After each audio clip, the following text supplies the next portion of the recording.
অন্যদিকে আমরা সেন্টদের দেখতে পাই, তারা একটি ফরমেশন তৈরি করে যেটাতে তারা যেন ডার্ক ক্ল্যানের সদস্যকে ধরতে পারে। অন্যদিকে মু যখন গাও চিউমিংকে আবার আঘাত করতে যাবে তখন হঠাৎ করে সেই ফরমেশনটি তার উপরে এসে পড়ে। এটাতে মুয়ের প্রচন্ড পরিমাণে কষ্ট হচ্ছিল, তার দেহ আস্তে আস্তে ক্ষত বিক্ষত হয়ে যাচ্ছিল। তো যাই হোক, এক পর্যায়ে মু অজ্ঞান হয়ে যাচ্ছিল, সেই কষ্ট সহ্য করতে পারছিল না। আমরা দেখতে পাই যে মু যখন অজ্ঞান হয়েছিল তখন সেখানে চেন চলে এসেছিল। চেন এসে মুকে ডাকতে থাকে, তখন মু জেগে ওঠে।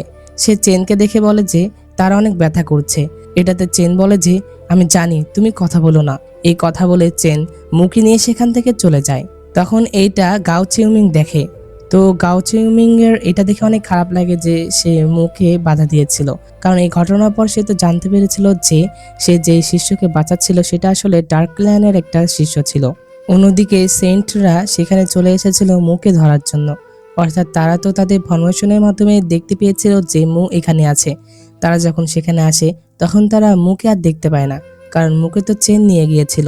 অন্যদিকে আমরা মুকে দেখতে পাই তার অবস্থা অনেক খারাপ ছিল, তার পুরো শরীর ক্ষত বিক্ষত হয়ে গিয়েছিল।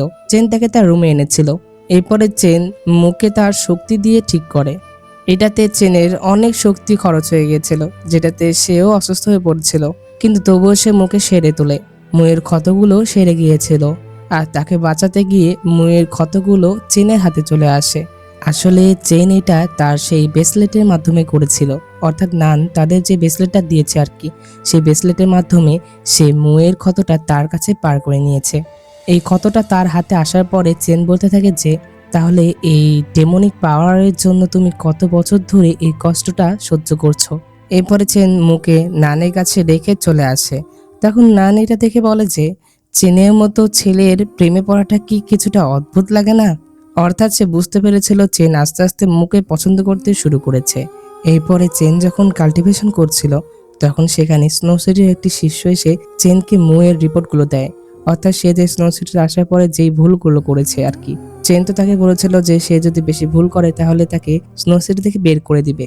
তখন সেই শিশুটি চেনকে বলে যে সে প্রায় 10টি ভুল করে ফেলেছে, তাই সে স্নো সিটির শিষ্য হওয়ার যোগ্য নয়।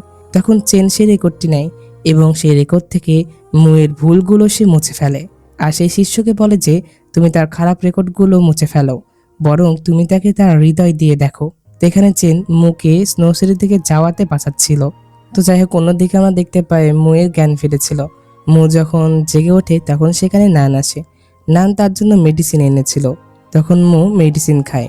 নান মুকে এটাও জানায় যে তার আঘাতগুলো চেন তার শরীরে নিয়ে নিয়েছে। এটাতে মু অনেক রেগে যায়। সে বলে যে আমার ক্ষত আমারই বহন করা উচিত, সে কেন এটা পার করলো। এই কথা বলে সে যখন চেনের কাছে যেতে যাবে তখন নান তাকে থামায় আর তাকে বলে যে তুমি এখন আহত, যার জন্য তোমার এখন বিশ্রাম নেওয়া উচিত। অন্যদিকে আমরা দেখতে পাই যে সেন্টেরা চেনের কাছে এসেছিল। তারা চেনকে বলছিল যে সেই ডার্কল্যান্ডের শিশুকে কেউ পালাতে সাহায্য করেছে, কিন্তু এটা কি হতে পারে। কিন্তু চেন তো জানতো যে সেই তো মুকে সেখান থেকে উদ্ধার করে এনেছে, যেটাতে সে তো তাদেরকে কিছু বলতে পারে না। তো যাই হোক, অন্যদিকে আমরা মুকে দেখতে পাই সে চেনের রুমে এসে বলে যে এই রুমটা তার মালিকের মতোই একদম প্রাণহীন। এই কথা বলে সে সেই রুমের চারপাশে আলো জ্বালায় এবং এবং অনেকগুলো ফুল আনে। তখন হঠাৎ করে শাংচি তাকে ডাকতে থাকে, আর আমরা মুকে ডার্ক ক্ল্যানে দেখতে পাই। অর্থাৎ শাংচি তার পাওয়ারের মাধ্যমে মুকে ডার্ক ক্ল্যানে নিয়ে এসেছিল, তবে এটা তার মেইন শরীর ছিল না, বরং সে তাকে একটি ইলিউশনের মাধ্যমে এখানে এনেছিল। তো শাংচি কিভাবে দেখে মু কিছুটা ভয় পেয়ে যায়, কিন্তু এরপরে সে তার সাথে কথা বলতে থাকে। মু শাংচিকে বলে যে আচ্ছা, তুমি ডার্ক লাইনের ব্যারিয়ার পার করে এই স্নো সিটিতে আমাকে এই ইলিউশনের ভিতরে আনলে কিভাবে।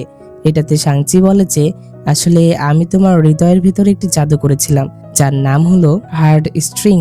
এটি এমন একটি কৌশল যেই কৌশলের মাধ্যমে আমাদের হৃদয় একত্রিত হয়, আর এর মাধ্যমে আমি তোমাকে এখানে ডাকতে পেরেছি। তো মু যখন তার সাথে কথা বলছিল তখন আমরা একটি ফ্ল্যাশব্যাক দেখতে পাই। ফ্ল্যাশব্যাকে মু শাঞ্চিকে বলছিল যে তুমি এইভাবে চেনকে আটকে রেখেছো, এটাতে কোনো লাভ হবে না, কেননা আমরা একটি পরিকল্পনা করে দেখি।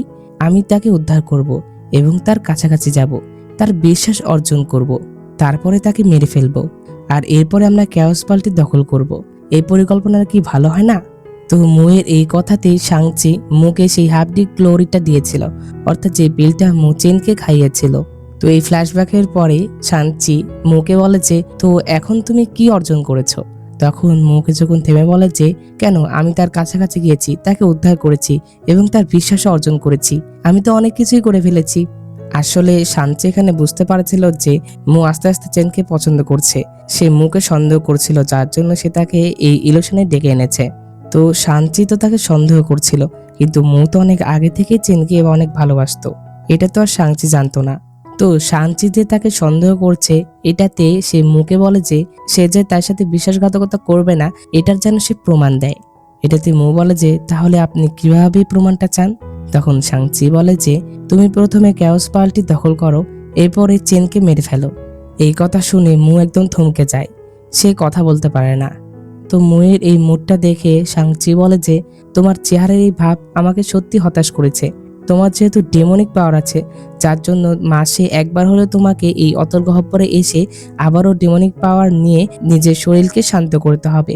যদি তুমি এটা করতে ব্যর্থ হও, তাহলে সেই পাওয়ারটি তোমাকে উল্টো আক্রমণ করবে। তো এটাতে মু বুঝতে পেরেছিল যে শাংচি যে তার কথাটা এত সহজে মেনে নিয়েছে, এটার পেছনে অবশ্যই তার একটা ব্যাকআপ প্ল্যান ছিল। কিন্তু শাংচি যেন মুকে সন্দেহ না করে, যার জন্য মু শাংচিকে বলে যে, তুমি টেনশন করো না মাস্টার, আমি অবশ্যই ক্যালসওয়ালটি নিব এবং চেনকে হত্যা করব। এটাতে শাংচি বলে যে, ঠিক আছে, তাহলে তুমি এখন চলে যাও। এই কথা বলে সে তাকে পাঠিয়ে দেয়। তো তখন আমার মুখে দেখতে পাই সে চেনের রুমে এইভাবে শুয়েছিল। তো তখন সে শাঞ্চির কথাগুলো ভাবছিল। আর মু বলে যে, তাহলে আমার যেই কাজগুলো ছিল, এই সব কিছুই শাংচিরই প্ল্যান ছিল, আমি শুধু বোকার মতো এগুলো করে গেছি। এ কথা বলে মু অনেক কষ্ট পায়। সে কান্না করতে করতে সে যে ফুলগুলো দিয়েছিল সেগুলো আবার উধাও করে দেয় এবং আলোগুলো বন্ধ করে দেয় এবং সে চেনের রুম থেকে চলে আসে। সে যখন তার রুম থেকে চলে যায়, তখন চেন মুয়ের জন্য খাবার নিয়ে তার রুমে আসছিল। কিন্তু চেন যখন তার রুমে আসে, তখন সে মুকে আর দেখতে পায় না। অন্যদিকে আমরা গাও চিউমিংকে দেখতে পাই। সে মুয়ের রুমের সামনে এসে প্র্যাকটিস করছিল যে সে মুয়ের কাছ থেকে কিভাবে ক্ষমা চাবে। কিন্তু সে যখন প্র্যাকটিস করছিল, তখনই সেখানে বাইরেই মু চলে আসে। তখন গাও চিউমিং মুয়ের কাছ থেকে ক্ষমা চায়, কিন্তু মুয়ের মেজাজ তো অনেক খারাপ ছিল, যেটাতে সে তার সাথে অনেক রাগারাগিও করে। কিন্তু গাও চিউমিং মুকে একটি জিনিস দিয়ে সেখান থেকে চলে যায়। এরপরে মু তার রুমে আসে। রুমে আসার পরে পাও তার সাথে কথা বলছিল। পাও তাকে এটা বলছিল যে, আমি যখন দেখলাম গাও চিউমিং তোমার কাছ থেকে ক্ষমা চাওয়ার জন্য প্র্যাকটিস করছিল, তখন এটা দেখে আমার অনেক হাসি পাচ্ছিল। সে অনেকভাবে চেষ্টা করছিল তোমার কাছ থেকে ক্ষমা চাওয়ার জন্য। তো পাওয়ের এই কথাতে মুয়ের তেমন কোনো রিয়াকশন ছিল না, যেটাতে পাও তাকে জিজ্ঞাসা করে যে, বোন, তোমার কি হয়েছে? তখন মু বলে যে, পাও, যদি আমি একদিন মারা যাই, তাহলে তুমি ফুলানের সাথে জেড স্কাই প্যালেসে চলে যাবে, ঠিক আছে? এটাতে পাও বলে যে, কেন, তুমি কেন এই কথা বলছো? তুমি কেন মরবে? তোমাকে কি কেউ কষ্ট দিয়েছে? দাঁড়াও, আমি এখন একটা আধ্যাত্মিক ভেষজ খুঁজে আনছি। এটাতে মু বলে যে, আরে আমি তো মজা করছিলাম, তুমি কিছু মনে করো না, এমনিতে তো শেষে সবাই মারা যায়। আচ্ছা ঠিক আছে, তুমি এখন যাও আর বিশ্রাম নাও। তো এরপরে রাতের বেলা দেখতে পাই মু যখন ঘুমিয়েছিল, তখন সে চেনকে নিয়ে অনেক ভালো স্বপ্ন দেখছিল। স্বপ্নের ভেতরে মু চেনকে বলছিল যে, চেন, যদি আমি তোমাদের ক্যাওস পালটি চুরি করি এবং সেটা ডার্কায়নে ফিরিয়ে নিয়ে যাই, তাহলে তুমি কি আমাকে মেরে ফেলবে? এটাতে চেন বলে যে, অবশ্যই না। তখন মু বলে যে, কিন্তু তাহলে তোমার অমর জোর যে তোমার শত্রু হয়ে যাবে। তো এখন চেন বলে যে, তাহলে এটাই হতে দাও। এটাতে মু অনেক খুশি হয়ে যায় এবং চেনকে জড়িয়ে ধরে। তো তাকে জড়িয়ে ধরার পরে মু স্বপ্নের ভিতরেই বলতে থাকে যে, বাস্তবে চেন তো কখনোই এই ধরনের কথা বলবে না, এটা শুধুমাত্র আমার একটা স্বপ্ন। আর তখন আমরা দেখতে পাই যে মু স্বপ্ন দেখছিল এবং কান্না করছিল। যাই হোক, এর পরের দিশে দেখতে পায় যে চেন সবার সাথে মিটিং করছিল। আজ সে এটা নির্বাচন করবে যে এই অমর জোটের নেতা কে হবে। কারণ তার বাবা তো অমর জোটের নেতা ছিল, কিন্তু এখন যেহেতু তার বাবা নেই, তার জন্য তাকে একজন নেতা নির্বাচন করতে হবে।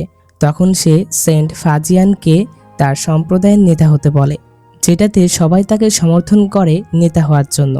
কিন্তু ফাজিয়ানের নেতা হওয়াতে মিরাজ প্রাসাদের মাস্টার একদমই খুশি ছিল না, কারণ সে তো নিজেই নেতা হতে চেয়েছিল। এখানে সেন্ট ফাজিয়ান তো নেতা হতে চাচ্ছিল না, কিন্তু সবার জোরাজোরিতে সে নেতা হয়, কারণ এই অমর জোটের ভেতরে চেনের পরে তারই সর্বোচ্চ পাওয়ার ছিল। তো এই সেন্ট ফাজিয়ান কিন্তু জোয়ানথিয়ান সম্প্রদায়ের নেতা ছিল। তো যাই হোক, এরপর দেশে দেখতে পায় যে চেন সেন্ট সুয়ানের সাথে কথা বলছিল। সে সেন্ট সুয়ানকে বলেছিল যে সে যেন তার ম্যাজিকের মাধ্যমে এটা পরীক্ষা করে দেখে যে এই স্নো সিটির কারোর ভেতরে ডার্কল্যান্ডের কোনো আভাস আছে কিনা। তখন সেন্ট সুয়ান পরীক্ষা করে দেখেছিল যে এই অমরজোটের নেতা অর্থাৎ ফাজিয়ান এবং তার মাস্টার এমনকি চেনের ভিতরেও সে ডার্কল্যান্ডের খারাপ আভাস দেখেছে, কিন্তু সে এটাতে একদম নিশ্চিত নয় যে এটা সত্য কিনা। তো চেন তাকে এটা নিশ্চিত করতে বলে এবং তাকে এটা বের করতে বলে যে কারোর ভিতরে কোনো অস্বাভাবিকতা আছে কিনা। তো যখন সেন্ট সুয়ান সেখান থেকে চলে যায়, তো এই নতুন জোট নেতার জন্য আগামীকাল ক্যাওসপালকে হস্তান্তর করা হবে, অর্থাৎ এই ক্যাওসপালটি জুয়ানথিয়ান সম্প্রদায়ের কাছে হস্তান্তর করা হবে। তো যাই হোক, এরপর দেশে দেখতে পায় যে চেন যখন একটি জায়গায় আসে তখন সে মুকে গাছের উপরে বসে থাকতে দেখতে পায়। তখন মু চেনকে বলে যে তুমি এখানে কি করছো। এটাতে চেন মুকে বলে যে তুমি এখানে কি করছো। তখন মু বলে যে আসলে আমি কিছু একটা ভাবছিলাম কিন্তু বুঝতে পারছি না। তো ভিডিওটি যদি ভালো লেগে থাকে তাহলে অবশ্যই একটি লাইক করে দাও, আর আমার চ্যানেলে নতুন হয়ে থাকলে চ্যানেলটি সাবস্ক্রাইব করে পাশে থাকা বেল বাটনটি অলে ক্লিক করে দাও, যাতে পরবর্তী ভিডিও নোটিফিকেশন সবার আগে তোমার কাছে পৌঁছে যায়। তো দেখা হচ্ছে পরবর্তী এক্সপ্লেনে, সে পর্যন্ত আল্লাহ তাআলা তোমাদের ভালো রাখুক, সুস্থ রাখুক এই কামনা করে আজকের ভিডিও এখানে শেষ করছি। চাই চিয়ান।